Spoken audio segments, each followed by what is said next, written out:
राम राम राम हरे हरे, हरे कृष्ण कृष्ण कृष्ण हरे हरे।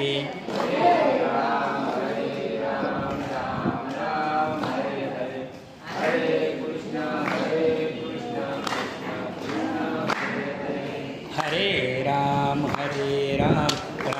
राम हरे हरे, हरे कृष्ण कृष्ण कृष्ण हरे हरे।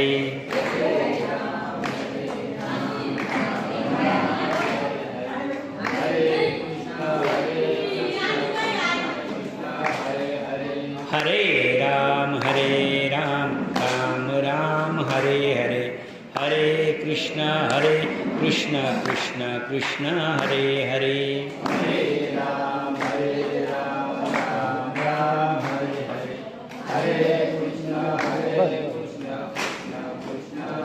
पुंडलिक वरदा हरि विठ्ठल, श्री ज्ञानदेव तुकाराम, पंढरीनाथ भगवान की जय, माऊली ज्ञानेश्वर महाराज की जय, जगद्गुरु तुकाराम महाराज की जय, पुरुषोत्तम भगवान की जय, अधिक मास भगवान की जय।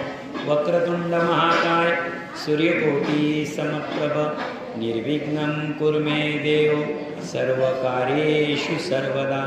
पांडुरंगा करू प्रथम नमन, दुसरे चरण संताचिया, त्यांच्या कृपादानी कथेचा विस्तार। बाबाजी सद्गुरु दास तुका, जयांची केलिया स्मरण, होय सकळ विद्यांचे अधिकरण, तेची वंदू श्रीचरण श्री गुरु, ते नमस्कारोणी आता।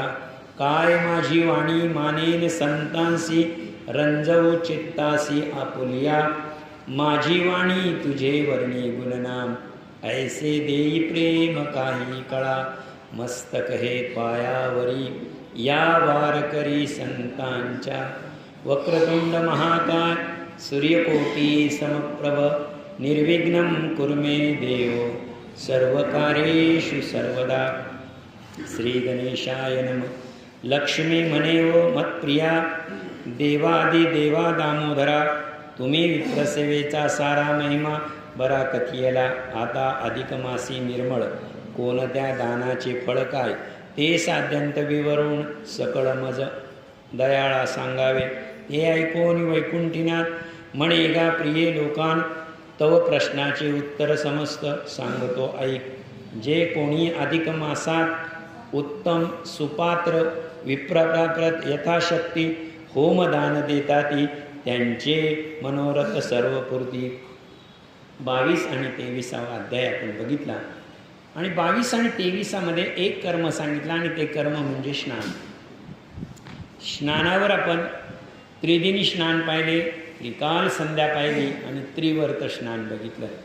आता स्नानाचं महत्त्व सांगितल्यानंतर स्नानानंतर पुढचं जे येतं ते काय, तर पुढचं येतं दान।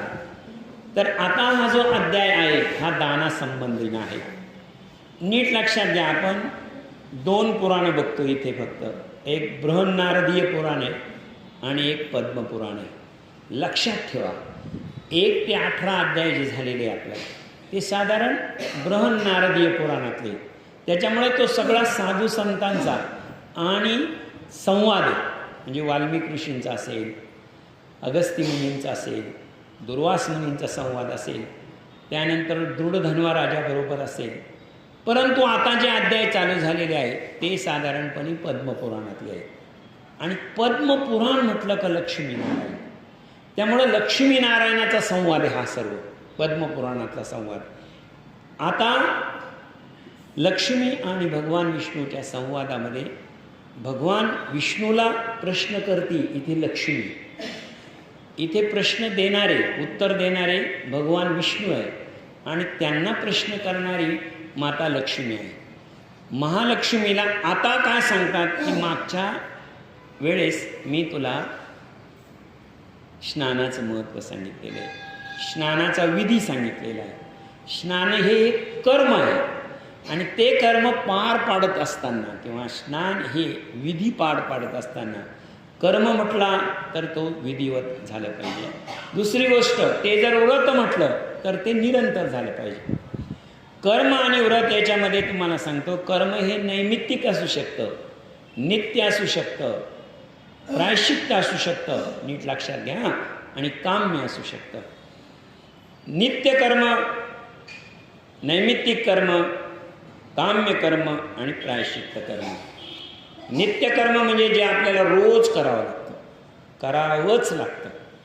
स्नान हे नित्य कर्म आहे, लक्षात ठेवा. एक नैमित्तिक कर्म आहे, म्हणजे त्या दिवशी ते करावं लागतं. तुम्हाला सांगा, पित्राचा विधी येतो, पित्राचा विधी तुम्हाला इतर वेळेला केला चालेल का? नैमित्तिक आहे, त्या दिवशीच करावं लागतं, बरोबर आहे की नाही? अक्षय नवमी येते, अक्षय नवमी, आपण अक्षय नवमीचा उपवास करू, जेव घालतो. वर्षभरात कधीही केली तर चालेल का? नाही चालेल, त्याच दिवशी करावं लागते. आणि ज्या दिवशी ते कर्म करावं लागतं त्याला नैमित्तिक कर्म म्हणतात. पण प्रत्येक कर्म ज्याच्यातून आपल्याला लाभ मिळवायचा आहे, ज्याच्यातून आपल्याला काहीतरी लाभ मिळवायचा आहे, असं जे कर्म केलं जातं त्याला आपण काम्य कर्म म्हणतो. थोडक्यामध्ये तुम्हाला सांगतो, आपण 16 सोमवारचं व्रत करतो, नीट लक्षात घ्या, हे काम्य आहे. म्हणजे कसं, त्याच्यातून आपल्याला काहीतरी लाभ असतो. कुमारिके कशासाठी करतात? एक चांगला पती मिळवण्यासाठी. आणि जी सौभाग्यवती असते तिचा, म्हणजे कुमारिकेला चांगला पती मिळतो आणि सौभाग्यवतीच्या पतीला आयुष्य मिळतं. म्हणजे जे कर्म आहे, ते जे व्रत आहे, ते व्रत कोणते? ते व्रत आहे काम्य व्रत. आणि प्रायश्चित्त, आपल्याकडून वाईट घटना घडलेली आहे, काहीतरी घडलेलं आहे, त्याच्यासाठी जे केलं जातं त्याला आपण प्रायश्चित्त कर्म म्हणतो. थोडक्यामध्ये प्रायश्चित्त कर्म काय, असं शास्त्र सांगतं. जर मुलाचं आणि वडिलांचं भांडण झालं, नीट लक्षात घ्या, मुलांचं आणि वडिलांचं भांडण होणं काही साहजिक होतं, पण त्याला प्रायश्चित्त मुलाला दिलेलं आहे, बापाला नाही. जर मुलाचं आणि तुमचं भांडण झालेलं असेल तर लक्षात ठेवा, मुलाने जर तुमच्याकडे माफी मागितली, मुलाने तुमच्याकडे माफी मागितली आणि तुम्ही जर त्या मुलाला माफ केलं नाही तर लक्षात ठेवा, दोष त्या वडिलांना लागतो, मुलाला नाही, मुलाला लागत नाही. आज हे जे असतंय याला प्रायश्चित्त कर्म म्हणतो आपण. आता स्नानावर बोललेले आणि 2 अध्याय स्नानावर सांगितलेले. स्नान करताना इथून पुढे, आता जोपर्यंत, ज्या दिवशी आपल्याला माहिती झालं कोणतीही गोष्ट, ज्ञान ही गोष्ट अशीच आहे, ज्या दिवशी तुम्हाला ते माहीत होतं, ज्या दिवशी तुम्ही ज्ञान होतं, त्या दिवशी काय होतं, त्या दिवशीपासून तुम्हाला ते पुढे जगामध्ये ज्ञान हे सर्वत्र आहे आणि अज्ञान हे बाधित होत असतं. आता नीट लक्षात घ्या, थोडासा विषय यात आला म्हणून सांगतो. माहिती होणं ही वेगळी गोष्ट आणि ज्ञान होणं,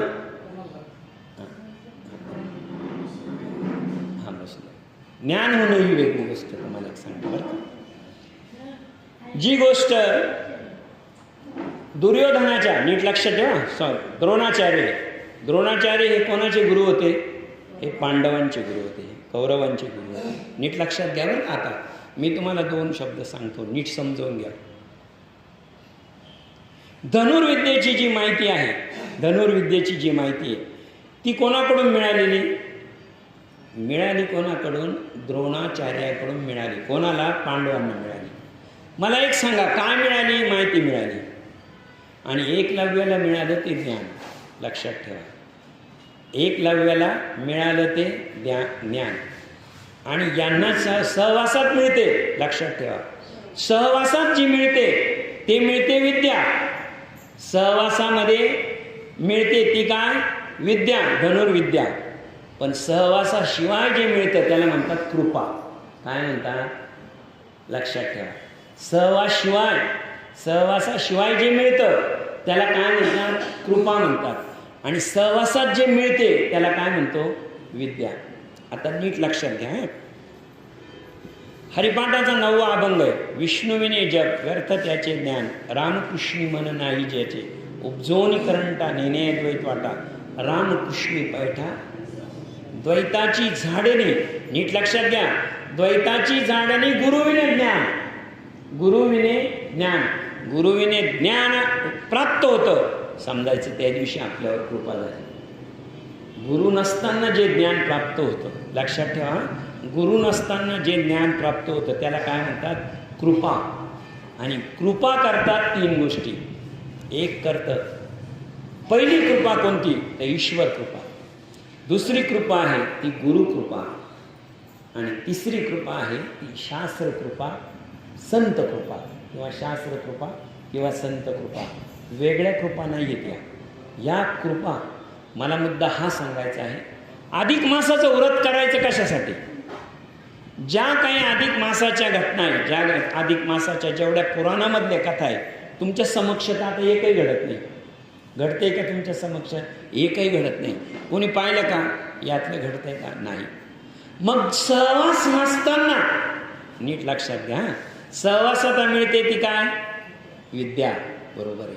आणि सहवास नसताना जे प्राप्त होतं ते कृपा.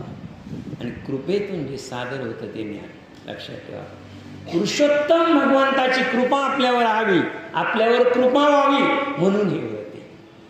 आणि एकदा का कृपा झाली तर ज्ञान अज्ञानाचा विषयच राहत नाही. जाणते पण नेणते पण सगळं निघून जातं तिथे.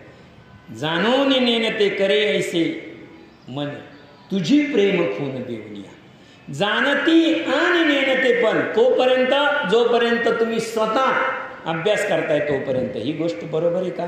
ही गोष्ट चूक आहे का? शास्त्रात तर असं म्हटलं होतं, त्याच्यात तर असं आलेलं आहे. हे कुठपर्यंत जाणणं नेणं? जोपर्यंत तुम्ही स्वयंसिद्ध आहात, स्वतः अभ्यास करतात. तो ज्यावेळेस तुम्हाला या तीन कृपा होतील, संत, शास्त्र, गुरु आणि या शास्त्र कृपा झाल्यानंतर, देवकृपा झाल्यानंतर, हरिकृपा झाल्यानंतर, त्यांच्या सहवासात नसताना सुद्धा, त्यांच्यापासून आपण दूर असताना सुद्धा आपल्याला जी प्राप्त होते ती कृपा. मला मुद्दा हा सांगायचा आहे, पुरुषोत्तम भगवंता आपल्या डोळ्यासमोर निर्गुण निराकार आहे, पांडुरंग परमात्मा आहे, सगळे आहे. पण त्यांचं व्रत आपण करतोय, त्यांच्या सहवासात आपण आहे का नाही हा प्रश्न नाही, पण त्यांच्या व्रतामध्ये आपण आहे. आणि आपल्याला जे ज्ञान प्राप्त व्हावं, द्वैताची झाडणी गुरुविने ज्ञान, आपल्याला जी प्राप्त व्हावा ती कृपा प्राप्त व्हावी, या कृपेसाठी व्रत असतं. त्या कृपेसाठी मी तुला कर्म सांगतो, या कृपेसाठी मी तुला विधी सांगतो. आणि त्यातला जो पहिला विधी सांगितलेला आहे त्या विधीमधला पहिला विधी आपण पूर्ण केला तो स्नान. आणि तो स्नानाच्या विधीनंतर आता पुढचा विधी आहे दान. आपण व्रत, तीन व्रत पूर्ण केले. तुम्हाला सांगतो, पहिलं तुम्हाला मी स्नान सांगितलं, जप सांगितलं आणि दीप सांगितलं. लीट लक्षात ठेवा, ते व्रत आहे. आणि आता विषय कर्माचा चालू झालेला आहे. स्नान हे कर्म म्हणून समजावून घ्यायचं, आणि त्यावेळेस आपण स्नान हे व्रत म्हणून समजावून घेतलं. हा फरक आहे.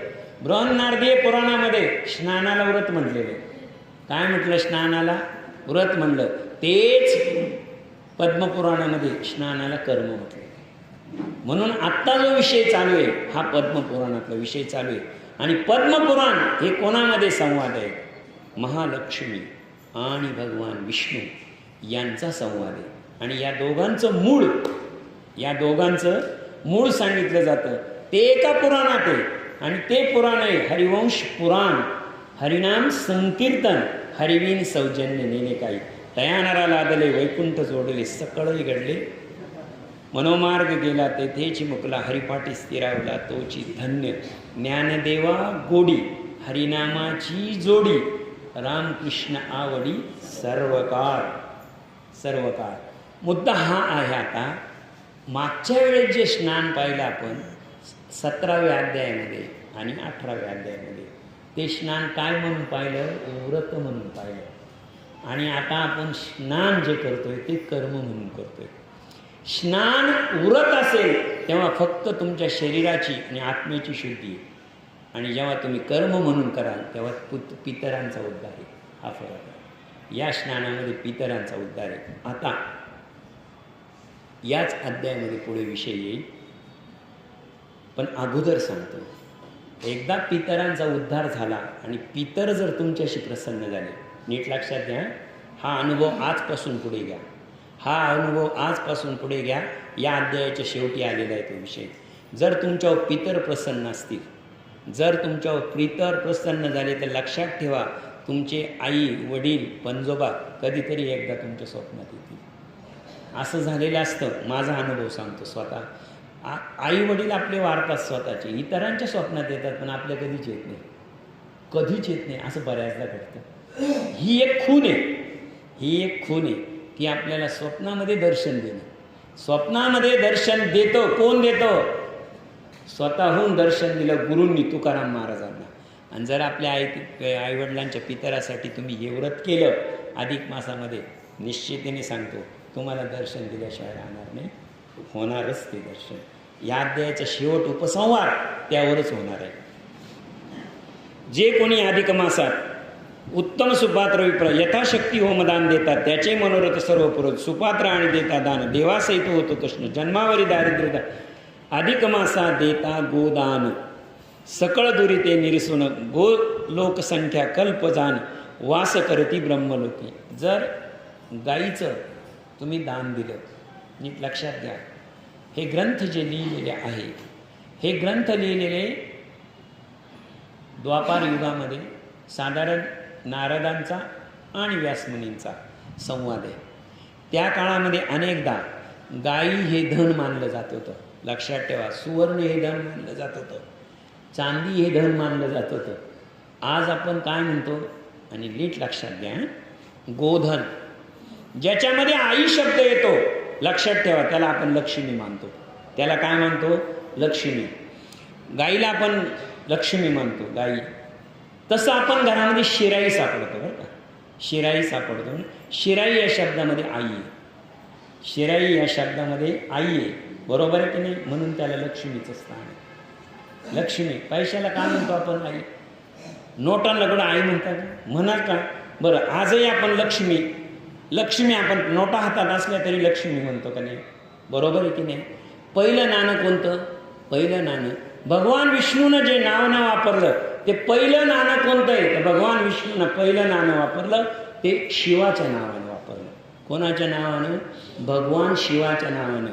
आणि आत्ता जुन्या लोकांना आठवण, पहिला जो पैसा होता त्याला म्हणायची शिवराई. काय म्हणायची? शिवराई. आई आहे का नाही त्याच्यात? बरोबर आहे की नाही? शिव आणि आईचं मिलन आहे का नाही? म्हणून आपण पैशाला लक्ष्मी म्हणतो, कारण त्याच्यात आई दडलेली.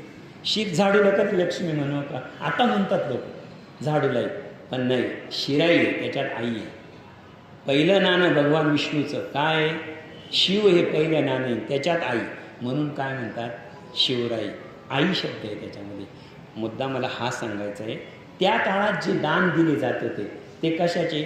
सुवर्णाचे दान दिले जात होते, सुवर्णाचेच पैसे होते. शिवराई म्हणायचे. सर्वजण अधिक मासात होम देत दान द्यावे ते ब्रह्मलोक प्राप्त होते. भक्तिभावेने अनुपात्र द्विजाशी देतो रजत दान तयाचे पितर संतोषने मनोरथ करतात. जर आपण आजही बहीण आणि भावाला ओवाळायला ओवाळीच्या दिवशी बघा तुम्ही, आजही आपण भावावरून 3 गोष्टी ओवाळतो. एक सोन्याचा दागिना ओवाळतो, एक चांदीचा दागिना ओवाळतो आणि पैसे ओवाळतो. बरोबर आहे की नाही? आता चांदी तिन्ही पाहिजे. का पाहिजे तुम्हाला एक सांगतो, पैशामध्ये आई आहे, बरोबर आहे की नाही? आणि तुम्ही म्हणाल सुवर्णाचं काय? सुवर्णाचं असं आहे, सुवर्णाचं जेव्हा भागवतामध्ये हा विषय आलेला आहे, भागवताचं त्या सुवर्णाचा जन्म झाला तेव्हा सुवर्णाचा जन्म झाल्यानंतर सुवर्णानं एक वरदान मागितलेलं आहे. त्यांनी सांगितलं भागवतामध्ये, चोरी लांडी लबाडी सगळ्या तुझ्या ठिकाणी राहतील. परमेश्वराने सांगितलं, त्या सोन्याने सांगितलं, अरे सगळ्याच ठिकाणी सगळ्याच गोष्टी वाईट माझ्यामध्ये, चोरी लांडी लबाडी, एखादी तरी पवित्र गोष्ट सांग. तेव्हा त्यांनी सांगितलं, लक्षात ठेव, ज्यावेळेस ते तुझ्या हातामध्ये पूजेचे ठिकाणी येईल, ज्यावेळेस ते तुझ्या हातात पूजेचे ठिकाणी येईल त्यावेळेस साक्षात मी त्याच्यात राहील, म्हणजे भगवान विष्णू त्याच्यात बसले. बघा, मग ओवाळीच्या दिवशी आपण सोन्याचा दागिना ओवाळतो, भावावरून ओवाळतो, चांदीवरून ओवाळतो. सुवर्ण, रजत आणि हे जे दान आहे, गोदान, हे त्या काळात लिहिलेलं आहे. म्हणजे त्या काळात लिहिलेलं म्हणजे आजच्या काळाला लागू नाही, तत्व तेच आहे. ताम्र किंवा ताम्रपणी सुपात्र देता पवित्र तया रुद्र वाणी त्रिनेत्र सर्वदा. आणि पुरुषोत्तम भगवान आहे, पुरुषोत्तम भगवंतानं याच्यामध्ये हा जो पुरुषोत्तम मास आहे याच्यामध्ये तांब्याला एक विशेष महत्त्व आहे. तांबा या धातूला विशेष महत्त्व आहे. त्याचं ओवी एक आलेली आहे, ती बघून घ्यावं तेव्हा. ताम्र अथवा ताम्र पात्र, तांब्याचं पात्र जे असेल. सुपात्री देतो पवित्र तयासी रुद्राणी सहित. आता इथं रुद्राणी शब्द आलेला आहे आणि रुद्राणी शब्दाचा अर्थ आहे पार्वती. म्हणजे कोण? पार्वती माता. तिनं भगवान शंकराला जो अभिषेक केलेला आहे किंवा त्यांच्या पायावर जे पाणी टाकलेलं आहे ते तांब्याच्या भांड्यात टाकलेलं आहे. त्यामुळे आजही आपण पिंडीवर ते जे तो गडवा असतो तो तांब्याचाच असतो आजही. हे बघा, रुद्राणीसह त्रिनेत्रमध्ये भगवान शंकर. त्रिनेत्र म्हणजे भगवान शंकर सर्व सुखद होती. पुरुषोत्तम मासामध्ये तांब्याच्या धातूला महत्त्व इतकंच आहे का पुरुषोत्तमाची पूजा कोणी केलेली आहे? पार्वती आणि शंभूंनी केलेली आहे. आणि तीच केलेली आहे जी त्यांची पूजा होती त्याच धातूनं. म्हणजे आजही भगवान शंकराची पूजा कशाने केली जाते? तांब्याच्या धातूनं केली जाते. तो गडवा आहे आणि त्याची पूजा पुरुषोत्तम मासाची केलेली आहे दोघांनी. तर ती जी दोघांनी केलेली पूजा आहे ती तांब्याच्या भांड्याने केलेली. म्हणून ह्या अधिक मासामध्ये तांब्याला किंवा तांब्याच्या धातूला महत्त्व आहे. कंबलदाने पापे लोपती वस्त्रे चैत्रोक्य अनेक वर्णा देती विप्राते भय न सरते. ज्या काली महापरोपकार त्या काली देता वस्त्राधिक. स्वर्गाधिक विप्रा लागून सर्वार्थ साधन होय त्याने. ओवी नीट लक्षात घ्या, खूप चांगली ओवी आहे. ज्या काली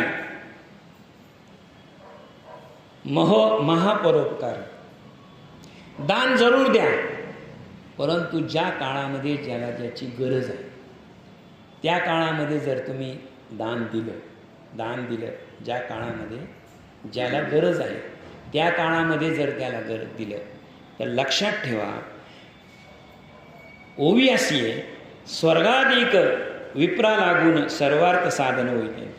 स्वर्गाची देवाने दिले म्हणजे कसं झाले माहिती आहे का? एखाद्याला खूप एखाद्याची गरज असते, बरोबर आहे का नाही? खूप गरज असते आणि गरज असताना त्याचे सगळे मार्ग बंद झालेले असतात. नीट लक्षात घ्या, बंद झालेले असतात. आणि त्याच वेळेस जर एखादी ज्या वस्तूची त्याला गरज आहे ती वस्तू जर तुम्ही त्याला दिली तर त्याच्या तोंडातून सहज निघतं, काय देव पावला, तुम्ही अगदी देवासारखे आहे. लक्षात ठेवा, काय निघतं त्याच्या तोंडातून? देव पावला, तुम्ही अगदी देवासारखे आले. ओवी अशी आहे, ज्या काळामध्ये ज्या माणसाची गरज असते त्याला त्या काळात ते दान मिळालं तर स्वर्गीचे देव सुखद आनंद होती. देवांना आनंद होतो त्याचा. म्हणून ज्याची उपकार पूर्ण होतो तो लगेच देवाचं नाव घेतो. तुम्ही देणारा नाही घेत, पण तो होतो का नाही? देवाचं नाव तेव्हाच तोंडात येतं.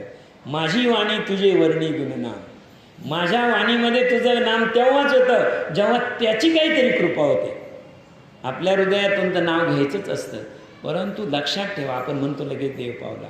दानाचं महत्त्व असं सांगितलेलं आहे शास्त्रामध्ये. कोणाला द्यावं? ब्राह्मणाला द्यावं, साधूला द्यावं, संतांना द्यावं, सज्जनाला द्यावं, सगळे उल्लेख आलेले. पण असा एक काल सांगितलेला आहे का ज्या कालामध्ये ज्याला ज्याची गरज असेल त्या कालामध्ये जर तुम्ही ते दिलं तर तुमची जो आनंद आहे, तुमचा जो आनंद आहे त्या आनंदामध्ये सहभागी कोण असतो? परमेश्वर असतो. आणि देणाऱ्याच्या पुण्यामध्ये सहभागीही परमेश्वर असतो.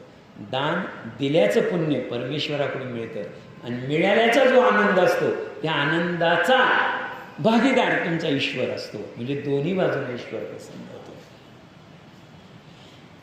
अन्नार्थीयेचे अन्न ओपिता, जलार्थीयेचे जलदान देता, अक्षय पुण्य होता, संशय सर्वता नसे. जे श्रद्धापूर्वक उपानाह दान अति ते यमयातना त्वरित स्वर्गी जातात सुखाने. जर एखाद्या भुकेलेला अन्न ताणलेला पाणी दिलं तर हे नित्याचे दान आहे. हे नित्याचे दान दिले. काही वेळेस असं होतं की मोठा देणगी देणाराच दानशूर असं नसतं. नाही, दान हे दान आहे.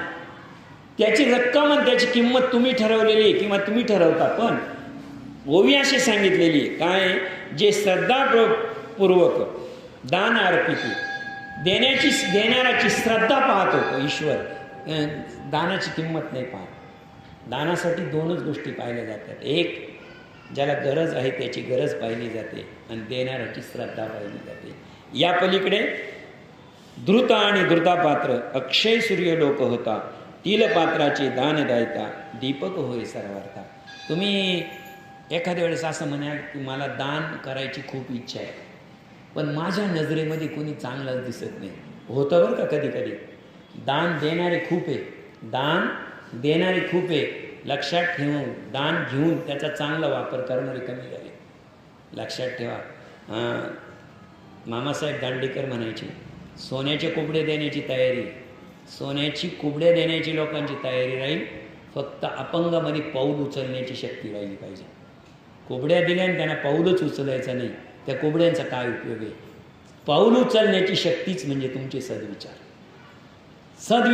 सद्विचाराचे जर पाऊलच उचलायचं नाही तुम्हाला, त्याच सोन्याच्या कुबड्या घेऊन जर तुम्ही त्याचाच व्यापार करायला लागले तर कसं होईल? लक्षात ठेवा. जर तुम्हाला दान देण्यासारखी जर कोणी व्यक्ती दिसत नसेल तर तुमच्या घरामध्ये दान स्वीकारणारा एक आहे. कोण आहे? दीप, नंदादीप. तो तर दान स्वीकारू शकतो. आणि त्याला दान कशाचं द्यायचं? द्रुत आणि तेल, म्हणजे तूप आणि तेलाचं. कोणाला नाही दान देता आलं, आपल्या नजरेत कोणीच दान घेण्यासारखं नाही, पण तुमच्या घरात एक आहे ना. कोण आहे? दीप. सकाळ संध्याकाळ तुम्ही दिवाता लावू शकता ना, ते सुद्धा मोठं होते आणि दान देण्यास अगदी पात्र आहे. तेलावर पहिला अधिकार तुमचा नाही. घरात येणाऱ्या तेलावर तुमचा अधिकार नाही, तुमच्या मुलांचा नाही, कोणाचाच नाही. पहिला अधिकार तुमचा त्या तेलावर, त्या तुपावर दीपाचा आहे. आणि दीप जर असेल तर हे बघा त्यांनी सांगितलं, द्रुत आणि धृतपात्र देता. जगातलं सर्वात सत्पात्र काय? जगातलं सर्वात सत्पात्र काय? ते दीपक. त्याच्या इतकं सत्पात्र काहीच नाही. त्याला 2 थेंब तेल टाकून जर तुम्ही सकाळ संध्याकाळ आणि अतिपवित्र काळ त्रिकाल सांगितलेला आहे, नसेल तर त्रिकाळ तर एक काळ आहे आणि तो म्हणजे संध्याकाळ. संध्या या शब्दाचा अर्थ संध्या, संधी काळ आहे. संधी म्हणजे 2 वस्तू जोडणं, त्याला आपण संधी म्हणतो. आणि दिवस आणि रात्र यांना जोडणारी काळ म्हणजे संध्याकाळ आहे. आणि त्यावेळेस तो दीप लावावा.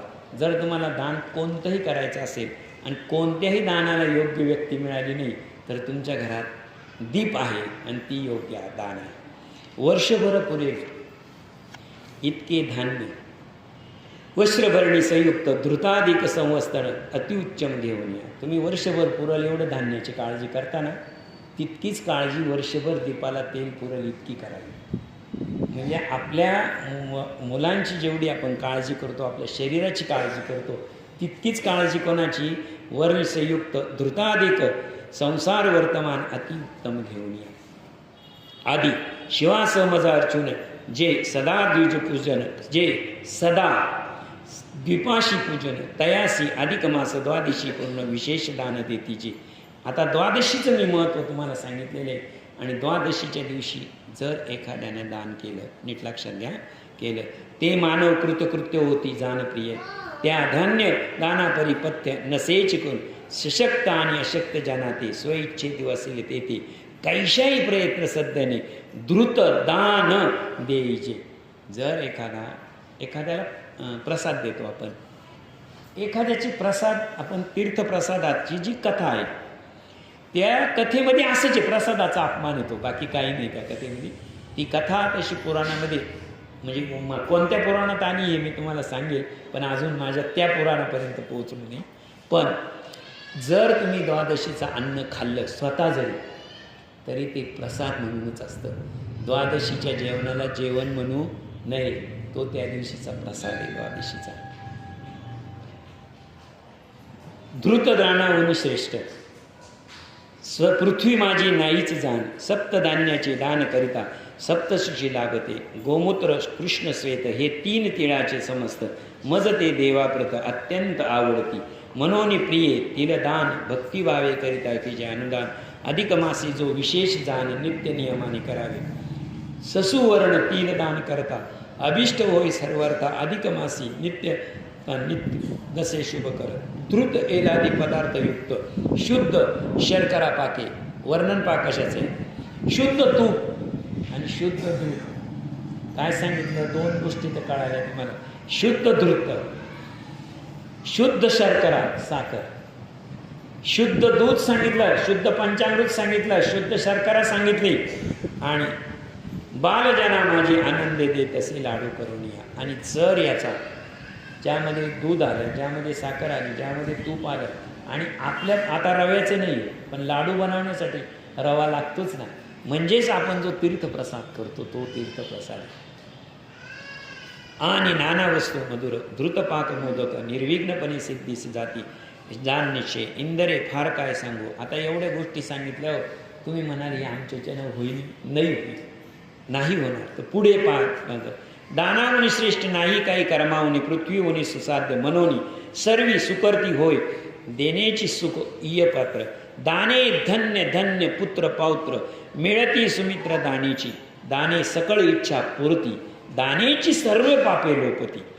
दाने सकळ रोग निरस्ती चतुर्वर्ग प्राप्ती दानेची. दानानं काय होईल यामध्ये मला लक्ष्मी सांगितले. तर लक्ष्मीच्या उत्तराला भगवंत सांगतात, पुत्र पौत्र नातू पंतू यांचं सुख पाहिजे असेल तर ते दानानंच होऊ शकतं. तुमचं शरीर निर्मळ दानानंच होऊ शकतं. तुमची सर्व पापे दानानं जाऊ शकतात. धनधान्य ऐश्वर संपत्ती येऊ शकते. आणि सर्वात महत्त्वाचं म्हणजे दान जर केलं, एकत्र दान जर केलं तर तुम्हाला सुमित्र एक चांगला मित्र मिळतो. चांगली मैत्री मिळणं लक्षात ठेवा आणि चांगला गुरु मिळणं हाच खऱ्या अर्थाने उद्धार आहे. जर वामनाकडे भूमिका मागितली, वामनचा वाईट होते का, वामनाचे 99 यज्ञ झाले होते आणि 100वा यज्ञ चालू होता. इंद्रपद जाणार होतं. जेव्हा वामनाला 1 पाऊल 2 पाऊल आणि 3रा पाऊल करून मध्ये घातलं, नीट लक्षात घ्या, मध्ये घातलं, वामनाची काय चूक होती. वामनासारखा उदार, वामनासारखा दान, वामनासारखा शूर, वामनासारखं कोण होतं. कावरमध्ये गेला, केवळ गुरु चुकला. वामनावर अजिबात राग नव्हता, पण ब्राह्मणाचा गुरु होता शुक्राचार्य. शुक्राचार्यामुळे काय झालं, शुक्राचार्याची अडचण होती. दुर्योधन पराक्रमी नव्हता का, बुद्धी नव्हती, सांगल तसं ऐकणारा होता, परंतु केवळ गुरु शिकवलं. तुम्हाला वाईट गुरुपासून फक्त पुरुषोत्तम मासच सावरू शकतो. म्हणजे एक वेळ मला चांगला मित्र मिळाला नाही तरी चालेल असं म्हणा, पण पुरुषोत्तमाला म्हणा वाईट गुरु येऊन देऊ नको. जर तुम्ही वामनाचा अवतार आहे आणि तुम्हाला गुरु शुक्राचार्य मिळाले तर काय तो वामन अवतार, पाताळात जावं लागेल त्याच्याकरता. या पुरुषोत्तम मासाची आणखी ही आहे की अतिशय चांगली संत संगती होते, संगती चांगली होते, मैत्री चांगली होते, सत्संग चांगला होतो. याचा अनुभव ऐकणाऱ्यांना किती असेल ते असेल नाही. मला तर व्यासपीठावर चांगला अनुभव आला. मी आता आमचे वहिनी दादा पुढे मी एक हे अधिक मास करतोय, पुरुषोत्तम भगवंताची कथा करतोय. खरं तर हाच माझी पुण्याची मोठी बाजू आहे, खूप मोठी बाजू. साधी गोष्ट नाही, इतक्या दृष्टीनं आपल्याला प्रेमळ दृष्टीनं आपल्याकडे पाहत असतात. शरीर तर पवित्र होतोच होतो, पण जर चांगला दृष्टी आपल्यावर पण आत्माही पवित्र होऊन जातो. लक्षात ठेवा. हा म्हणून प्रिय जगी मानावे, सर्वदाही दान करावे आणि विशेष ते अधिक मासी भावे नित्य दान अवश्यशी. कारण की मानवाप्रत अन्य कालाहून अधिक मासात सर्वता सदा फार फलकाल होत. सर्व व्रते सकळ दाने होम देवार्चने आणि मासावणी आणि इत्यादी कवने प्रकारे व्याजरे ही व्रत करती बहुत. तयासी सकळ पापराशी नाश पावती समोरेशी आणि यमतयाच्या दृष्टीशी न पडेची जाण निश्चय. एक वेळ व्रत नीट लक्षात ठेवा, एक वेळा तप. असं समजू नका की प्रत्येक तप जे होतं ते तप चांगल्यासाठीच होतं असं नाही. तप व्याजरे तप म्हटलेले आहे. व्याजरे ही व्रत करते. व्याजरेही म्हणजे कपटानं सुद्धा व्रत होतं. एखाद्याला संपवण्यासाठी विधी करणारे लोक आहे, तप करणारे लोक आहे, जप करणारे लोक आहे, अनेक गोष्टी आहे. म्हणजे या गोष्टीमध्ये पुरुषोत्तम मासामध्ये जर ते असे विधी असेल तर ते विधीही पावन होऊन जातात. व्याजरे एक शब्द घ्या, ओवी चांगली आहे. यात स्नान, व्रत, दप, दान, गोपूजन, विप्रवजन इत्यादी कवने वज्रे तप वज्रे व्याजरे व्रतही करतीजे. व्याजरे व्रत म्हणजे निषिद्ध व्रत, दुसऱ्याच्या वाईटासाठी केलेलं व्रत असेल ते सुद्धा यात पवित्र होऊन जातं. अधिक मासे जो दैदिप्यमान पुण्यकोश तेने शतजन्मा पाहून सकळ होती. सर्व इच्छा मानवास जैसा पुरुषोत्तम मास पावन होतो विशेषे तैसे नचकाई. सहस्र अश्वमेध यज्ञ की जरी त्रैलोक्या माझी महान पावन होते सत्य, तरी त्या महायज्ञा लागून अधिक मासाची षोडशयंत्री योग्यता नसेची. गंगा, गया, काची, पुष्कर, रेवा आणि शिवा, कुरुक्षेत्र, यमुना, चंद्राची पवित्र सर्व तीर्थे होती. आणि या काळामध्ये हा अतिशय काळ शुभ असल्यामुळे जितके तीर्थ आहेत, आता तीर्थांचं काम काय आहे? तीर्थांचं काम आहे माणसाला पवित्र करणं. आणि तीर्थामध्ये पाप धुवून जातं, म्हणजे तीर्थामध्ये पाप धुवून जातं, पण त्या तीर्थांमध्ये आपण पाप धुतल्यामुळे ते तीर्थांनाही पाप लागतं. ते तीर्थ या काळामध्ये सर्व पवित्र होऊन जातात. पृथ्वी पवित्र होते, सर्व पवित्र होण्याचा काळ हाच आहे. परी ती अधिक मासानं सम या लागता बहुता अनायासे वैष्णुपद पाविजे. अधिक मासी जे करता स्नान ती जन्मफळ मिळवले पूर्ण, तरी सर्व गुण संपन्न नसे आन काहीच. एथ दरोणिया पोषणवत पुरुषमात्मे पूजिती, ते होऊनी पापमुक्त वैकुंठी सतत वसताती. अधिक वाचा व्रता समान त्रिजगती नाही काही पावन. ज्ञाते अज्ञाते आचरिता चतुर्वर्ग फळ लाभते. जोवरी नाही अधिक मास प्राप्ती, तोवरी मोदिनी पापे गरजती. यम यातनाई तैसेच रीती, तोवर खाती मिरवतसे. ज्याप्रमाणे नीट लक्षात ठेवा, यमाची गर्जना कुठपर्यंत मी तुम्हाला सांगितलं होतं किंवा मागच्या वेळेस. साप फुतकारतो कुठपर्यंत? जोपर्यंत गरुड पाहायला नाही तोपर्यंत. एकदा का गरुडाला बघितलं की नाग फणी उभारणारे का, फुतकारणारे का? मुळीच नाही. त्याचप्रमाणे इतर जे मासामध्ये यमगर्जना करत असतात, मोठमोठ्या गर्जना यम करत असतात, माणसाला घेऊन जाण्याच्या असतात, त्या एक महिनाभर त्या पुरुषोत्तम मासामध्ये कोणत्याही यमगर्जनेला किंवा यमाला परवानगी नाही. तुम्ही म्हणाल यमाला परवानगी नाही म्हणजे काही माणसं मारायची थांबली का? नाही.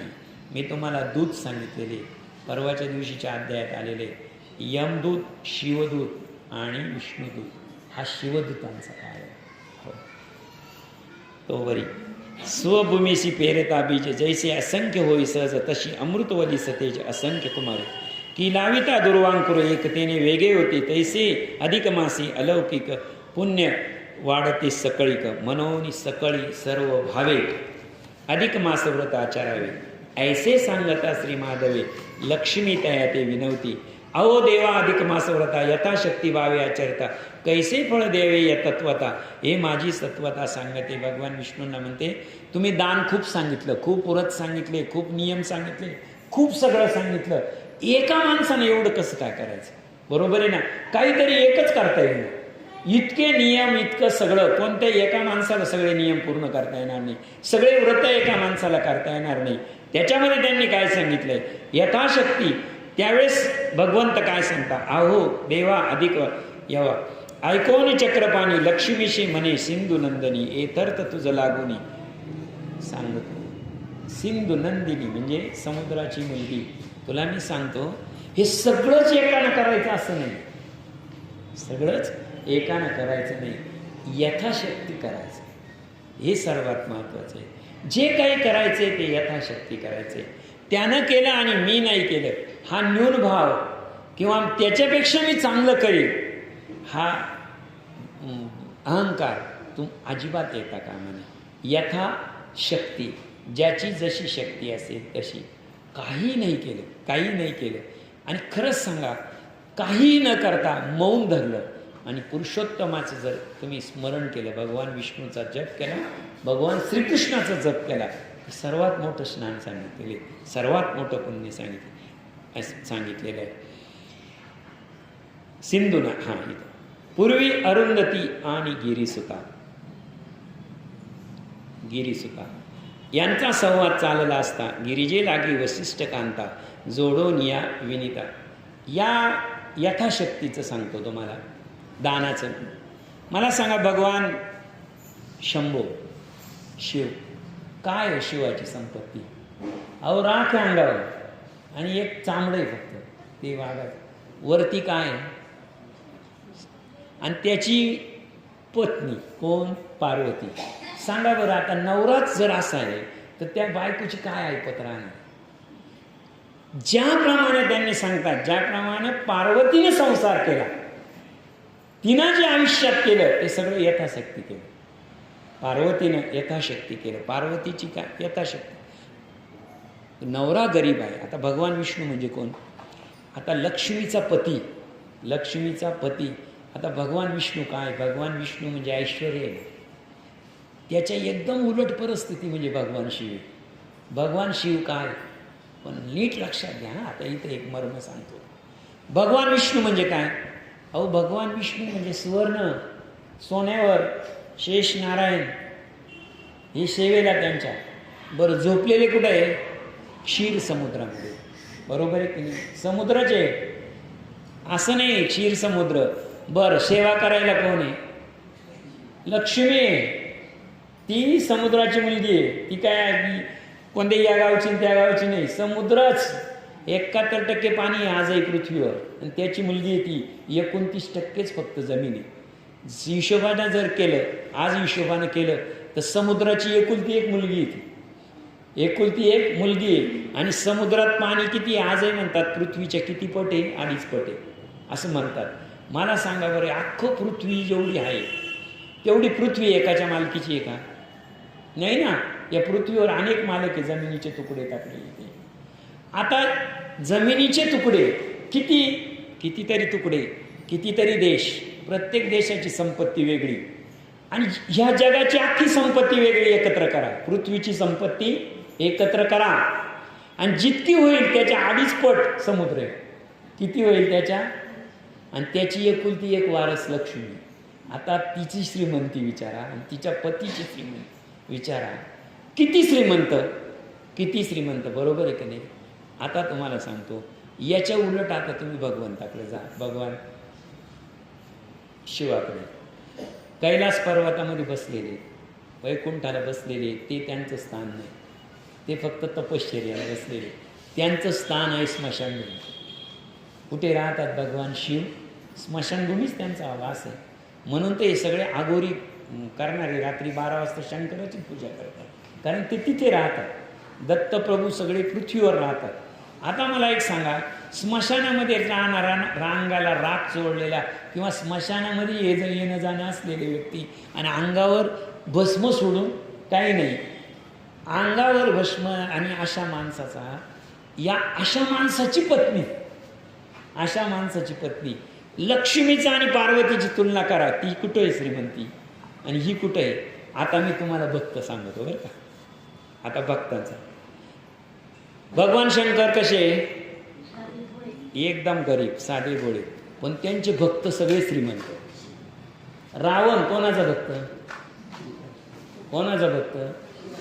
आता संपत्ती मोजा रावणाची तुम्ही. शिवांचे भक्त. बरोबर आहे की नाही? बरोबर की नाही? आणि इकडे यांचे भक्त सुदामा कोणाचे? भगवान श्रीकृष्णाचे भगवान विष्णूचे. सगळे वैष्णव आपण बघतो कोणाचे? भगवान विष्णूचे. आणि भक्तामध्ये हा फरक आहे. तुम्ही बघा भगवान शंकराचे भक्त म्हटले की सगळे श्रीमंत आणि भगवान विष्णू स्वतः श्रीमंत भक्त सगळे गरीब सगळे. बघा असं आहे. मग तुम्ही असं म्हणाल देवता अशी कशी विरुद्ध? ते स्वतः श्रीमंत आणि हे गरीब. पण एक पुन्हा सांगतो आता पुढचं सांगतो.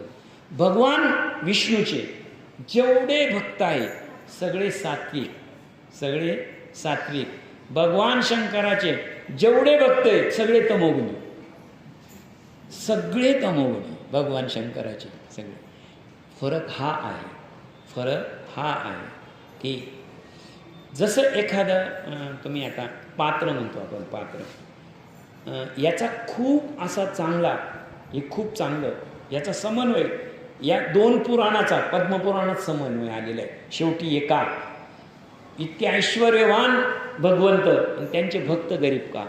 आणि इतके भगवान शंकर इतके साधारणपणे साधे भोळे, पण त्यांचे भक्त इतके संपत्तीवान का? याचा जो संवाद आलेला आहे तो सांगतो तुम्हाला की भगवान विष्णूच्या स्वतःच्या हातामध्ये काही नाही, स्वतःच्या हातामध्ये काही नाही आहे. त्याचं फक्त पालन पोषण करणं जगाचं इतकंच काम आहे. लक्षात ठेवा, जर एखादा विष्णूचा भक्त पावन झाला तर पहिल्यांदा त्याच्यावर प्रसन्न भगवान विष्णू नाही होत. पहिल्यांदा त्याच्यावर कोण होतं? लक्ष्मी प्रसन्न होते. ते प्रसन्नतेचं खातं लक्ष्मीकडे. एखाद्याला वर देणं, प्रसन्न होणं, हे खातं कोणाकडे? लक्ष्मीकडे. तुम्ही म्हणाल हे कसं काय? तुम्ही सांगतो ना तुम्हाला माऊली, मी माझं नाही सांगत, माझं सांगत नाही, मी माऊलींचा पुरावा देतो. नित्यनेम नामे ते प्राणी दुर्लभ, लक्ष्मी वल्लभ. लक्ष्मीनं सांगितल्याशिवाय वल्लभ जाईल कधी? आणि ह्या लोकांनी विष्णूची पूजा केलेली आहे. कोणाची? विष्णूची पूजा केलेली आहे. कोणी? भगवान शंकराने. हरी हरी हरी मंत्र हा शिवाचा, म्हणती जे वाचा. म्हणजे जेवढे मंत्र म्हटले भगवान शिवाने कोणाच्या प्रसन्नतेसाठी? मंत्र कोणाचे म्हटले? मंत्र म्हटले विष्णूचे, म्हणजे भगवंताचे. आणि त्यांच्यावर प्रसन्न झालाय कोण? लक्ष्मी. बघा, प्रसन्न कोणावर झालेली आहे? प्रसन्न झालेली आहे कोणावर? भगवान जेवढे शिवाचे जे भक्त आहेत, शिवाचे जे भक्त, शिवभक्त आहेत, त्यांच्यावर पहिल्यांदा ते कोणाची पूजा करतात? पहिली भगवान विष्णूची. आणि विष्णूची पूजा करत असल्यामुळे त्यांना पहिल्यांदा प्रसन्न काय होते? लक्ष्मी. त्यामुळं भगवान शंकराचे सगळे भक्त श्रीमंत. लक्ष्मीच प्रसन्न ना, लक्ष्मी प्रसन्न आहे ना. आणि भगवान विष्णूचं खातं काय? फक्त पूजा स्वीकारणे. प्रसन्न कोणावर? लक्ष्मीवर. सगळ्या वारकऱ्यांवर भगवान विष्णूची कृपा असते.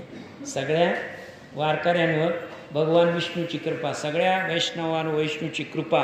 परंतु भगवान विष्णूला ते सगळे प्रिय. परंतु लक्ष्मीना मातेने एक अट ठेवलेली आहे, मी भगवान विष्णूला तुमच्याजवळ तेव्हाच, तुम्हाला कृपा तेव्हाच, जेव्हा तुम्ही नित्यनेम नामी ते प्राणी दुर्लभ व्हाल. जेव्हा तुम्ही माझं भगवंताचं नाव घ्या, एखादं व्रत कराल, तेव्हा ती लक्ष्मी प्रसन्न असते. मला मुद्दा हा सांगायचा आहे की लक्ष्मीला सांगतात भगवान विष्णू, अरे तू तर ऐश्वर्य संपन्न आहे, सगळं आहे. पार्वती इतकी गरीब कोण आहे? पार्वती इतकी गरीब कोण आहे का? कोणी नाही. तर पार्वतीने तिच्या यथाशक्ती केली. जसं पार्वतीने यथाशक्ती सर्व पूर्ण केलं, तसे प्रत्येक स्त्रीनं पार्वती समजून पूजा करावी. म्हणजे काहीही नाही माझ्याकडे असं समजून जर परमेश्वराची पूजा केली तर ती पूजा परमेश्वराला प्राप्त होते. लक्षात ठेवा. हे इतके दान, लक्ष्मीचा प्रश्न काय? इतके व्रत, इतके दान, इतके सगळं असेल तर कसं होणार? त्याचं उत्तर एकच आहे. काय? पार्वतीनं ज्याप्रमाणे केलं त्याप्रमाणे जर तुम्ही दान केले तर तुम्हाला ती प्राप्ती होईल. आता पार्वती पुढची ओवी आहे का? पूर्वी अरुंधती आणि गिरीसुता यांचा संवाद चालला असता, गिरिजे लागी वशिष्ठ कांता, हात जोडून या विनविती असे. पूर्वी अरुंधती. आता अरुंधती कोण? वशिष्ठ कांता वशिष्ठ मुनींची पत्नी अरुंधती. वशिष्ठ कांता म्हणजे त्यांचा एक संवाद चालला होता. आता या वशिष्ठ मुनींची एक जाता सांगूनच टाकतो तुम्हाला. भगवान राम, जसा भगवान श्रीकृष्ण आणि अर्जुन यांचा संवाद आहे, यांचा संवाद म्हणजे श्रीमद भगवद्गीता आहे, तसा भगवान राम आणि वशिष्ठ मुनींचा संवाद आहे. आणि तो ग्रंथ आहे योग वशिष्ठ.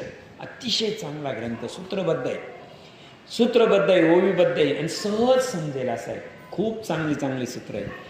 त्याच्यामध्ये वशिष्ठ मुनी, नीट लक्षात घ्या, वशिष्ठ मुनी हे संत संगतीला महत्त्व देणार. संत संगतीला महत्त्व देणारे. आणि विश्वामित्र हे भगवान शंकराला, शिवतत्वाला, वैष्णव तत्वाला भेद करणारे होते. ते भेद करणारे होते. त्यांच्यात भेद होता. संत संगतीचं पुण्य वशिष्ठ मुनींकडे होतं, परंतु यांचं होतं, पण यांचा अहंकार होता. यांनी 60,000 वर्ष तपश्चर्या केली. कशासाठी? प्रतिसृष्टी निर्माण करण्यासाठी.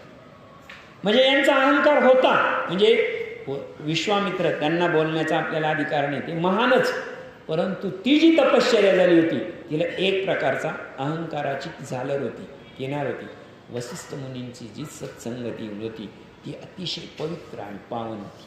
श्रद्धा हे एकमेव साधन होते. आता इथे अरुंधती म्हणजे वशिष्ठ मुनींची पत्नी आणि पार्वती यांचा संवाद. म्हणे उमे या सर्व मासातील तुवे कथिले सकळ. आता अधिक मासात हे निर्माण काय करावे सांगायचे. अरुंधती, 2 गरीब बाया बसल्या तर गरीब बायांसारखंच बोलतात. ती 2 गरीब बाया काय बोलते अरुंधतीला? म्हणे उमे सर्व सगळा मास, अधिक मास, पूर्ण मास झालाय. काय दान केलं तू, काय व्रत केलं तू, काय केलं तू? आता एक लक्षात ठेवा, अरुंधती ही कोणाची? वसिष्ठ मुनींची. आणि वसिष्ठ मुनी ह्या अत्यंत गरीब आणि तितकीच गरीब. मी गरीब म्हणतोय हा, लक्षात ठेवा. ऐश्वर्य वेगळे प्रश्न आहे. भक्तीचं आणि दैवत्वाचं ऐश्वर्य इतकं मोठं आहे, पण हा ग्रंथ सांगताना ग्रंथकर्त्या व्यासमुनींना काय म्हणायचं आहे हे लक्षात ठेवा. ऐसे ऐकून पार्वती म्हणे स्वाद्वी अरुंधती, अधिक मास व्रताचे तुझ प्रती वृत्त सांगते पाहिजे. एकदा मी पतीसहित बसले असता आनंदात, मनमता येऊन मजप्रत स्नेह बोलू लागली. अगे बाळे मजपासून उत्पन्न झाली असून स्वकीयाचे त्रिभुवन विख्यात झाले आहे. आणि तुझ्या योगे हे चराचर विख्यात झाले साचार. परी मतप्रीती असोनी तुझवर मज तिळपात्रही लाग नाही. नीट लक्षात घ्या, हे कोणाचे वाक्य आहे? नीट.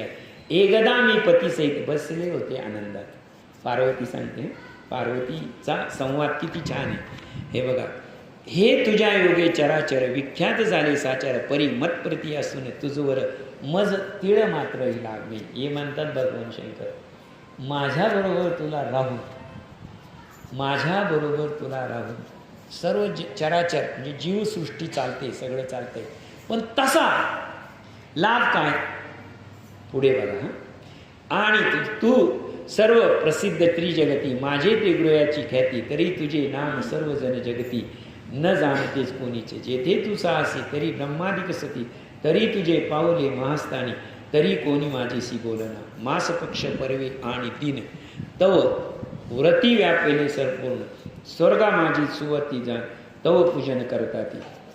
मम मस्तकी कोणीही कदान गाली पुष्प एकही, तरी तत्वामे मी ठाई असोनी काय उपयोग. आता एकदा काय झालं, पार्वती तिची स्वतःची कथा सांगायला लागली. पार्वती सांगते की अरुंधतीचा आणि पार्वतीचा संवाद आहे की या अधिक मासामध्ये अनेक व्रत केली जातात, अनेक पुण्य केले जातात. हे पुण्याचा काय लाभ होतो, हे काय होतं? तर एक दिवस माझ्या आईने हा प्रश्न मला विचारला होता. आईने की सर्वसंपन्न भगवान श्रीकृष्ण आणि सर्वसंपन्न भगवान विष्णू, इकडे रुक्मिणी माता आणि तिकडे महालक्ष्मी, अवतार एकच आहे. त्यांची जगत ख्याती झालेली. शिवाचं बरोबर शिव, पार्वती, शिवाबरोबर तुझंही नाव झालेलं आहे. तुम्ही फार झालेले. वशिष्ठ मुनीमुळे अरुंधतीचं नाव झालेलं आहे. असं झालेलं आहे. एकदा माझ्या आईनेच मला विचारलं, काय? नीट लक्षात ठेवा. एकदा मी बैसले आनंदात, मन माता, माझी माता मेना, पार्वतीच्या मातेचं नाव आहे मेना. लक्षात ठेवा. येऊन मजप्रत स्नेह बोलू लागली, मलाही बोलू लागली. काय? अरुंधतीने प्रश्न विचारला आहे का तुम्ही या अधिक मासामध्ये कोणतं व्रत केलं? प्रश्नाचं हे उत्तर आहे, हे लक्षात ठेवा. कारण जर तिथून तुम्हाला म्हणजे जर प्रश्न म्हणजे ही जी कथा आहे त्या कथेचं सार अमृत काढायचं आहे आपल्याला. जर कथेचा प्रथम प्रवेशच तुमचा नसेल तर पुढे मध्य अंत आणि सार अमृत निघणार नाही. म्हणून अरुंधतीचा आणि कोणाचा संवाद आहे हा? अरुंधतीचा आणि पार्वतीचा संवाद आहे. मग पार्वती तू अधिक मासामध्ये कोणतं व्रत केलं किंवा काय दान केलं ते त्यावेळेस ती अरुंधतीला सांगते का एकदा मी एकांतात बसले होते, माझी आई आणि मी बसलेले होते. लक्षात ठेवा, मी कोणाची पत्नी आहे? मी कोणाची? शिवाची पत्नी. आणि शिव कसा आहे तुम्हाला वर्णन सांगितलं. माझी आई काय म्हणाली, तुझ्या योगे तू सर्व प्रसिद्ध त्रिजगती, माझी तू गृहीती ख्याती, तुझे नाम सर्व जगती, माझे नव्हे कुणीच. शिवाबरोबर विवाह झाला तुझा. जसं लक्ष्मीचं नाव घेतलं, लक्ष्मीचं नाव घेतलं की लगेच नारायणाचं नाव येतं. अगोदर नाव कोणाचं येतं? बरोबर आहे की नाही? आपण म्हणतो लक्ष्मी नारायण, पण पार्वती शिव कोणी म्हणत नाही, शिव पार्वती म्हणतो. बरोबर आहे की नाही? देवाचं आता जसं लक्ष्मीचं नाव अगोदर येतं, नंतर नारायण येतात, नंतर तुझं शिवांचं नाव येतं, नंतर तुझं नाव येतं. पण तुला मी जन्म दिला आहे, तुला मी जन्म दिला, पण माझं नाव कोणी माहीत नाही, नावच कोणी घेत नाही. नाव घेत नाही तर जाऊ द्या, पुढचं काय सांगितलं, माझी तो गृहाती ख्याती, तुझे नाम सर्व जगती, ते कोठेही राहती ब्रह्मादिक स्तुती, तरी मास ताती माझी बोले ना. मास ब्रह्माचं नाव झालं, सरस्वतीचं नाव झालं, तुझं नाव झालं, लक्ष्मीचं नाव झालं, शिवाचं नाव झालं, तुला जन्म देणारी मी, माझं नाव कुठंच नाही. गृहा घराघरात तुझं नाव माहिती, आणि माझी एकही घरात पूजा केली जात नाही, आणि एकही घरात माझं नाव येत नाही. मास पक्ष पर्वे आणि दिन, व्रत घेते व्यापिली संपूर्ण, सर्वही काळ सुरती जाण, तव पूजन तुझेच करिता ती. सगळीकडे जर झालं तर शिवाबरोबर कोण पूजलं जातं? पार्वतीच पूजली जाते. सगळीकडे तुझं नाव घेतलं जातं. पार्वती म्हणे गे अरुंधती, ऐसे मातेची ऐकून माती, किंचित असून तिज प्रती, बोलिल्या वचन ऐक मी. मला या आईचं असं बोलणं ऐकून मला थोडं हसू आलं, थोडी दया आली तिची. बरोबर की नाही? एखादा माणसाला वाईट वाटतं ना, चालेल इतका माझ्यापासून तू इतका मोठा झाला आणि माझ्यामुळेच तुझं नावच येत नाही, कुठं नाव येत नाही. तरी धार्मिक अधिक मासात मज कोणी पूजित, ते अन्य सर्व क्रियाही मी टाकीत सकळीक, यास्तव माते मी अधिक मास व्रत करून तुझसी, ऐसे बोलवण देत व्रते तिची पूजली, हे शिवेचे वचन ऐकून अरुंधती म्हणे कल्याणी, ते व्रत मज लागून कृपा करून सांगे. आणि मग मी आईला एक शब्द दिला. काय शब्द दिला? की जर तुझं कोणाला नाव माहीत नाही, तू घराघरात तुझी पूजा होत नाही, पण एक लक्षात ठेवणे, आता जो अधिक मास येणार आहे त्या अधिक मासामध्ये मी कोणाचंही व्रत करणार नाही, आणि जे काही व्रत करील मी ते फक्त तुझं आणि पुरुषोत्तम भगवंताचं करील, आणि पुरुषोत्तमासाठी आणि तुझ्यासाठी मी हे व्रत करील. ऐशी शिवेचे वचन ऐकून अरुंधती म्हणे कल्याणी, ते सकृत व्रत मज लागून कृपा करून सांग.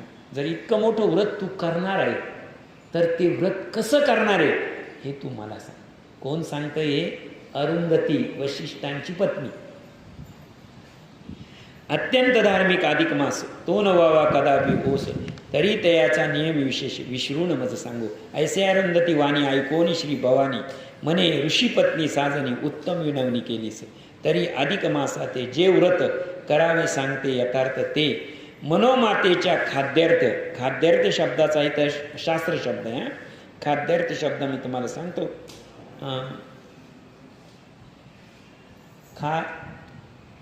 पहिल्यांदा खम या शब्दाचा अर्थ असतो आकाश. हे जे पृथ्वी आहे, खग म्हणतो किंवा खम म्हणतो, हे आकाश. हे सर्व जे आकाश आहे आणि त्या अवकाशामध्ये जो वायू आहे, अवकाशामध्ये जो वायू आहे त्या वायूवर ही सगळी पृथ्वी चालते, आणि त्या वायूच्या साहाय्यानं जगणारे सगळे जीव. आता याच्यात श्वासोच्छ्वास करणारे सगळे जीव असा अर्थ होईल. हा मास अर्पियेला अधिक मास शुक्ल तृतीया दिनी शुक्ल परिधान करून गुरुच्या आज्ञेने पूर्वय व्रतनियम घ्यायचे. सुशोभित शुद्ध स्थानी पवित्र पाशाल काष्टी दत्तूर फळे 5 ठेवून देवस्थापना करावी. या दिवशी आपल्या घरामध्ये चौरंग असतो, व्यासपीठ नसेल तर चौरंग असतो, त्याच्यावर 5 फळं ठेवावी, सफेद वस्त्र खाली अंतरावर, आणि त्याच्यावर 5 फळं ठेवावी. ही 5 गौरी सहित वर्तम का पालाश काष्ट ठेवून विप्रवचने यथाविधान प्रतिष्ठान करावी. गंध पुष्पादिक उपचार करावे. निरंजन दीप लावावे. यथाशक्ती उजळावे. वित्तशास्त्रे प्राप्त्यर्थ भावे प्रित्यर्थ पदार्थ मासापर्यंत खंडित एक दीप स्थापावा तया समोर. नीट लक्षात ठेवा, एकच दिवसाचं व्रत आहे. पहिल्या दिवशी जे व्रत आहे ते चौरंग स्थापन करावा, त्याच्यावर पांढरं वस्त्र ठेवावं, त्याच्यावर 5 फळं ठेवावी. ते 5 फळं नंतर गाईला द्यावे आणि त्या चौरंगावरच दीप ठेवावा. समजा तुमचा पहिला दिवस निघून गेलेला असेल, इथे शंका येईल तिथं लगेच. ऐसे व्रत आचरुणी अंती करावी. मनेची सुवर्णमूर्ती यथादित पूजा करावी. मग पुरोहित ब्राह्मणाशी मनवेशी तरी दान दीजिये. मग पाद्य पूजे उपचार नाना वस्त्रे अलंकार इत्यादी भोग 5 विप्रावर पूजावे. सदा बाहेर विप्रा जाती. ऐसे करिता व्रताची सांगता पूर्ण. आता नीट लक्षात घ्या, सफेद वस्त्र आहे, 5 फळं आहे. 5 फळं तुम्ही गाईला दिलेली आहे. 5 फळांचं पुण्य जर तुम्ही गाईला दिले, 5 गाईला किंवा गाईला, तर तुम्ही 5 ब्राह्मण जेव घातल्याचं पुण्य आहे. 5 ब्राह्मण तुम्ही जेव घातल्याचं पुण्य आहे. दुसरी गोष्ट, तुम्ही जे सफेद वस्त्र तिथे ठेवलेले, नाना वस्त्र अलंकार त्याचं प्रतीक येते, त्याला काहीही करायचं नाही. दुसरी गोष्ट, इत्यादी बहु सादर. आणि ते जे वस्त्र आहे, सफेद वस्त्र आहे, लक्षात ठेवा, ते सफेद वस्त्र नेहमी कुमारिकेला किंवा कुमाराला द्यावं. म्हणजे सफेद रुमाल साधा, पण तो कोणाला द्यायचा? पाण्यात टाकून द्यायचा नाही, तो स्वतः वापरायचा नाही. एखादा कुमार असेल किंवा कुमारिका असेल तर तिला ते दान करायचं आहे. कुमारिकेलाच दान करा. कुमारिका पार्वती आणि अरुंधती, लक्षात ठेवा, त्यांना दान केल्यासारखं होते. एकदम सोपं आहे, काहीच नाही. 1 डझन केळी आणली तर त्यातलं 1 तुम्हाला उरेले, अर्धा डझन, 5च केळी ठेवायचे. 5 केळी सफेद वस्त्रावर ठेवायचे आहे आणि त्याच्यावर गंध फूल अक्षदा व्हायचे आहे. त्याच्यानंतर ती 5 केळी गाईला देऊन टाकायचे आहे आणि ते वस्त्र काढून कुमारिकेला द्यायचं आणि तिथे 1 दीप लावायचं. झालं का? इतकं सोपं आहे. आणि हे व्रत कोणी केलेलं आहे? पार्वतीनं केलेलं आहे आणि मेनासाठी केलेले, आईसाठी केलेले. कोणासाठी केलेले आहे? आईसाठी. आपल्या आईसाठी तर आपण इतकं तर करू शकतो ना, जिवंत असेल तरीही, आणि जर स्वर्गी पावली असेल तरीही. एकदम सोपं आहे. माझं मत आहे, उद्या सोमवारी उद्या करा तुम्ही. म्हणजे एकदम सोपं आहे, काहीच नाही. पार्वतीनं अरुंधतीनं केलेले आपल्या आईसाठी. सफेद रुमाल, 1 सफेद रुमाल चौरंगावर ठेवायचा आहे. 5 फळं, कोणतेही फळं सांगितलेली नाही, आणि ते गाईला देऊन टाकायचे. ते गाईला देऊन टाकले, तो रुमाल कुमारिकेला दिलं, संपला विषय. हा एक फळ. अरुंधती गे व्रताप्रती अधिक मासी जे आचरती, तयाचे सुख सौभाग्य अखंड लाभते. हे मनोव्रताती पावन मजा आनंददा मनोनी सर्व सक्षेपी अधिक मासी आचरावे. ऐसी गौरी अरुंधती प्रत सांगती झाले प्रत तेचे इंदिरे मैं समस्त तुझ लागी सांग वर्णी येले. ऐसे बोलून गण सावळा अन्य कथा सांगू लागला. ती परम सोज्वळा पुढील प्रसंगी वर्णिजे. इति अधिक मास सार महात्म्य बृहन नारदीय पद्मभार जन श्रोते ऐकोत चतुर्विशंती अध्याय. गूढ हा वावा. विठ्ठल पुंडलिक वरदारी विठ्ठल. श्री ज्ञानदेव तुकाराम पंढरीनाथ भगवान की जय. मौली ज्ञानेश्वर महाराज की जय. जगद्गुरु तुकाराम महाराज की जय. पुरुषोत्तम भगवान की जय. अधिक मास भगवान की जय. विठ्ठल.